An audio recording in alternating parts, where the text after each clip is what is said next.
this video, we're going to take a look at just a general overview of question 3 from the 2016 AP Computer Science A free response questions. This question, you're writing a constructor and a function, and I wanted to implement the whole thing, so I had to add some other features to it, which I think are interesting to review in preparation for the exam. They are not necessary for this question itself. Remember that you can download any of this code from my website, msq.com, which I'm in the process of developing, so please bear with me as it kind of gets its legs underneath itself. So the square class, pretty straightforward. Remember, always encapsulate your fields, always make them private. Don't even think about it, just private. Everything is encapsulated.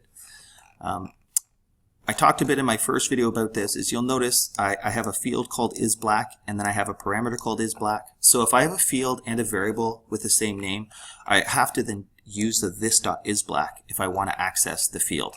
Really important. I always recommend to my students to use different names between fields and variables. It just makes their life a little bit easier.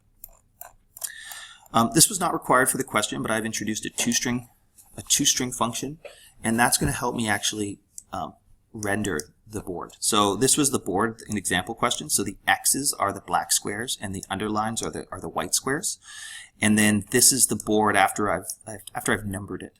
It's a little bigger because we have 2-digit numbers, and I've used a \tab escape code to line everything up. So we'll come back to this one in a second. Let's jump over to CrossWord now and just take a look.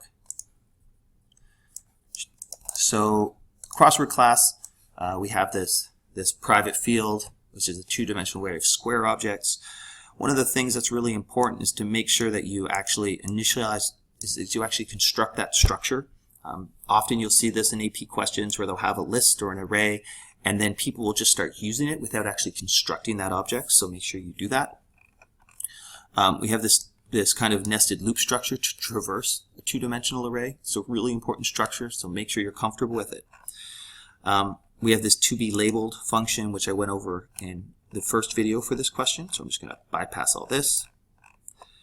And I've written a toString. So what I've done here in order to simulate this problem was I made a Boolean two-dimensional array of black squares in my main method. So this is an exact duplicate of the example question that they've given us right here. So essentially, there's my row, and you'll see if I just scroll over, see if we can get everything in here.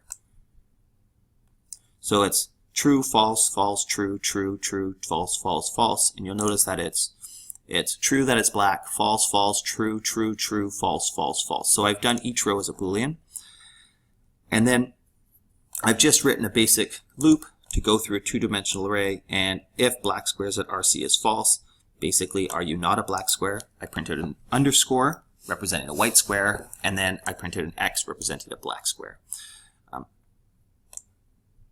Pretty straightforward. So then what I do is I construct my CrossWord game, and I pass into that constructor my black squares, which is my two-dimensional array, which tells me which squares are black and which ones are white.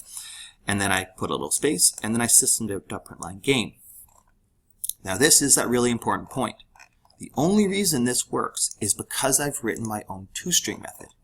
If I went and took this TwoString method out, it would still work as far as the code would compile and run, but the problem I would have is that I would get the memory reference of that object. And of course, there it is there. The reason why I would get the memory reference is because it would start looking for the TwoString method, it wouldn't find it, and then it would go up the hierarchy to the object class, which simply prints out the memory reference. So let's bring this back in.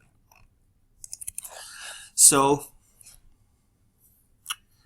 again, one of the things I've seen time and time again in these AP type questions is writing a TwoString method that has some sort of string construction. So what I'm going to do is I want to return an entire board, which is a little more complicated. So what I'm going to do is I'm going to build the board in a string, and then I'm going to return that to be printed out. So my board is initially empty, and then I'm going to have a loop that's going to go through each element inside my board, and I'm going to pull out, this is my self-referencing assignment statement, so board is equal to board plus, and then I'm going to invoke the TwoString method for the puzzle, for the square object. So remember that this puzzle, this two-dimensional array puzzle, contains square objects. So what does my square TwoString do? Well, it checks, and if it's a black square, it returns an X. with a tab, and that just gives me that formatting. If num is 0, it returns, that's how I represent a white square. Otherwise, I return the numbered square. Now if I come in here and give this a run, there it is. Now, this isn't the place to really dive into it, and I have other videos, and I'm happy to kind of expand on this some more, but I think it's worth taking a look at short-circuiting conditional statements, because this becomes really important with index out of bounds and null check situations. So I'm not going to go through this, but I do encourage you to download this solution from my website, and you can take a look at it. If there's enough questions or people are really interested, I'll happily make a video that will go through this in a bit more detail. But at this point, you've probably heard my voice enough. Anyways, have a wonderful day, and as always, ask any questions you want. Take care.